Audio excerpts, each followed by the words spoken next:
একজনের মেয়ে উপযুক্ত, কিন্তু ওনাদের কাছে কোনো টাকা পয়সা নাই।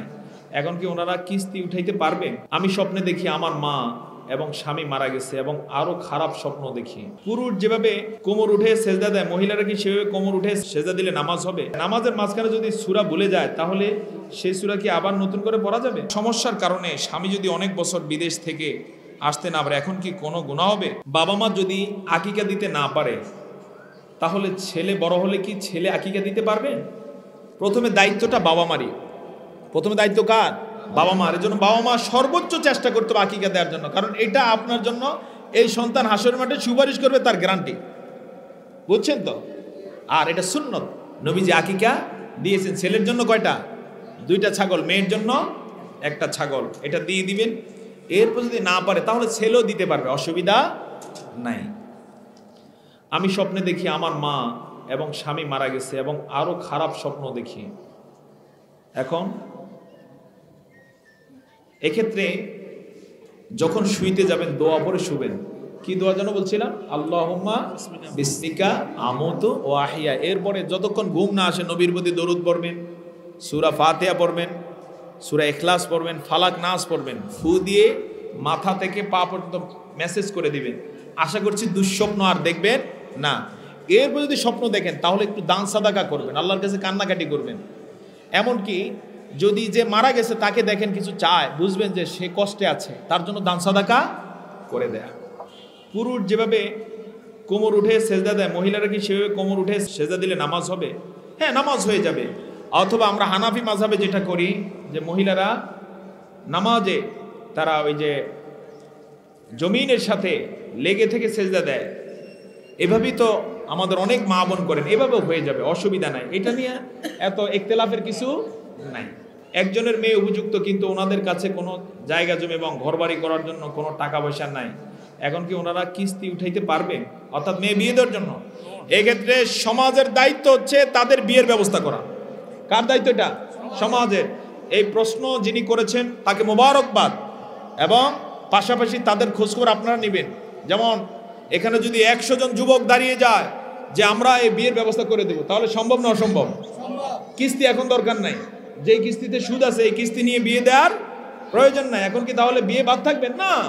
সমাজের দায়িত্ব, বিশেষ করে ও মা, ও বোন, ও ভাই, কোন মেয়ের এই অবস্থা? আপনার সমাজের যারা এই যে মেধাবী আছে এদেরকে জানান। আমি বিশ্বাস করি এরা দায়িত্ব নিলে কিস্তি লাগবে না, এই মেয়ের বিয়ের ব্যবস্থা আল্লাহ সহজ করে দেবেন ইনশাআল্লাহ।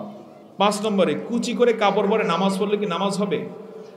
কুচি আর বিনা কুচি না, এমন পোশাক পরে নামাজ পড়া যাতে শরীর দেখা যায় না। শরীর দেখা গেলে নামাজ হবে না। ক্লিয়ার কিনা? শরীর দেখা গেলে নামাজ হবে না। সম্মানিতা মা এবং বোন, তো কুচি করে অথবা কুচিহীন, এটা আর আশা করি প্রশ্নের দরকার নাই। যেই পোশাক পরে শরীর ঢেকে থাকে, এই পোশাক পরে কি করতে হবে? নামাজ পড়তে হবে। যেই পোশাকে শরীর ঢাকে না, সেই পোশাক পরে নামাজ হবে না, কারণ সতর ঢাকা কি ফরজ। আচ্ছা, 6, নামাজের মাঝখানে যদি সূরা ভুলে যায়, তাহলে সেই সূরা কি আবার নতুন করে পড়া যাবে? হ্যাঁ, আবার পড়তে পারেন। ওইটা না বললে আরেকটা দিয়ে পড়ুন, সেটা না বললে আরেকটা দিয়ে পড়ুন, এক সূরা বারবার পড়ুন, নামাজ হয়ে যাবে। সুবহানাল্লাহ। এরপরে একজন আপু নিয়ত করছে আল্লাহর রাস্তায় কিছু টাকা দিবে। হঠাৎ তার বাবা অসুস্থ হয়ে যাওয়ার কারণে টাকাগুলো তার বাবার চিকিৎসার জন্য খরচ হয়ে যায়। এখন তার সেই সামর্থ্য নাই যে নিয়ত করা টাকাগুলো আবার দিবে। এখন কি করণীয়? হ্যাঁ, এক্ষেত্রে বাবার জন্য যেটা খরচ করেছে এটা আল্লাহর রাস্তায় হয়ে যাবে, সহজ হয়ে গেল। সুবহানাল্লাহ, আর দেয়া লাগবে না। কিন্তু যদি এমন হয় ইনশাআল্লাহ কোনো একদিন আপনার সামর্থ্য আল্লাহ দিয়ে দিয়েছেন, আবার কিছু দান করে দিবেন, ইসলাম সেটা অনুমতি দিয়েছে, সহজ হয়ে গেল। 8 নম্বর, সমস্যার কারণে স্বামী যদি অনেক বছর বিদেশ থেকে আসতে না পারে, এখন কি কোনো গুনাহ হবে? হ্যাঁ, স্বামী বেচারা যদি বউর হক আদায় না করে, তাহলে গুনাহ হবে। এখন স্বামী বেচারাও মাঝে মাঝে আসতে হবে, স্ত্রীও দোয়া করতে হবে, এক্ষেত্রে ধৈর্য ধারণ করতে হবে। তবে সবচেয়ে সহজ হলো কয়েক বছর পর পর অন্তত স্বামী বেচারা আসতে চেষ্টা করা, পথ বের করা কিভাবে আসতে পারে, কারণ দুনিয়াতে কোনো কিছু অসম্ভব নয়। আচ্ছা, কোনো ব্যক্তি যদি হারাম খাবার খায়, এটা জানার পরও যদি তারা দাওয়াত দেয়, তার দাওয়াত গ্রহণ করা কি জায়েজ? হ্যাঁ, যদি হারাম খায় জানা যায়, তাহলে না খাওয়াই জায়েজ, খাওয়া যাবে না। তাকে সতর্ক করতে হবে এটা খাওয়া ঠিক নয়। যদি এমন হয় যে আসলে যে সতর্ক করলে বৈধ হবে, তাহলে আগে যাইতে হবে, সেখানে সতর্ক করতে হবে, ওখানে খেয়ে দিয়েই প্রয়োজনে বলে দিয়ে আসতে হবে যেটা ঠিক নয়। আর আমি এসেছি যে মূলত দাওয়াতের খাতিরে আমার নবী বলেছেন দাওয়াত দিলে কি করো, গ্রহণ করো, কিন্তু ভবিষ্যতে আর আসবো না যদি হারাম না ছাড়েন। আশা করছি এই বিষয়ে আপনারা সোচ্চার হবেন। বাবা অসুস্থ, ভাই নাই, পারিবারিক সম্পদ জোরপূর্বক প্রতিবেশী দখল করতে চায়, এটার হুকুম সম্পর্কে জানতে চায়। হ্যাঁ, প্রতিবেশী যদি জোরপূর্বক দখল করতে চায় সে তো হারাম করতে চায়, হারামের প্রতিবাদ করত, হারামের প্রতিবাদ করতে গিয়ে যদি কেউ মারাও যায় তাহলে সে শহীদ হয়ে যাবে, সুবহানাল্লাহ।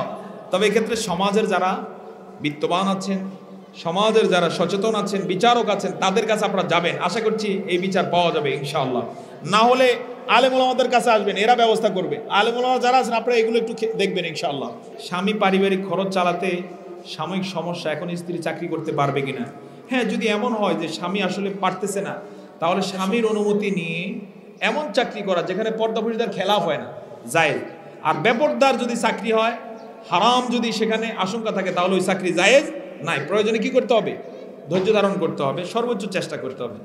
কাজা নামাজ কিভাবে আদায় করবে? ফরজ সুন্নত সব নাকি ফরজ আদায় করলে আদায় হয়ে যাবে? কাজা মূলত ফরজের হয়, নফল সুন্নতের হয় না। আর নামাজ কাজা করা জায়েজ নাই, কাজা করা যাবে না। আপনার হয়তো সফর অবস্থার কারণে কাজা হয়, অসুস্থতার কারণে কাজা হয়, সেক্ষেত্রে সফর অবস্থা তো নামাজ 4 রাকাত 2 রাকাত, জোহরের রাকাত নামাজ কয় রাকাত? 2 রাকাত, আসর কয় রাকাত? 2 রাকাত। এক্ষেত্রে এমন যদি হয় আপনার দীর্ঘ সফর, তাহলে জোহর আসর প্রয়োজনে একত্রে পড়বেন, 2 রাকাত 2 রাকাত। এক আজান, এরপরে জোহরের নামাজের সময় একামত, দাঁড়ায় আবার একামত দিয়ে আসরের নামাজ কয় রাকাত? 2 রাকাত। এরপরও নামাজ কাজা করা যাবে না, এ বিষয়ে সোচ্চার হতে হবে। হাঁটুতে সমস্যা থাকার কারণে নামাজ পড়তে সমস্যা হয়, এখন কি চেয়ারে বসে নামাজ পড়া যাবে কিনা? যদি হাঁটুর সমস্যা থাকা সত্ত্বেও আপনি হাঁটাহাঁটি করতে পারেন, বাসা বাড়িতে চলতে পারেন, বসতে পারেন, তাহলে বোঝা গেছে আপনি এই সমস্যা নিয়ে নামাজও পড়তে পারবেন চেয়ার ছাড়া।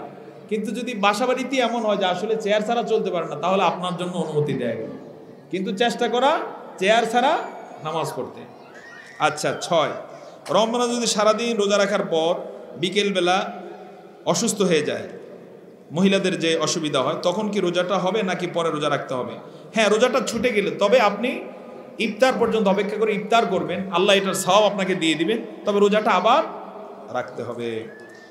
আচ্ছা, স্ত্রী যদি আল্লাহর কোনো কাজে যাইতে চায়, মাহফিল, আলেম, তালিমে, স্বামী যদি নিষেধ করে তারপরও যদি স্ত্রী যায়, তাহলে কি গুনাহ হবে?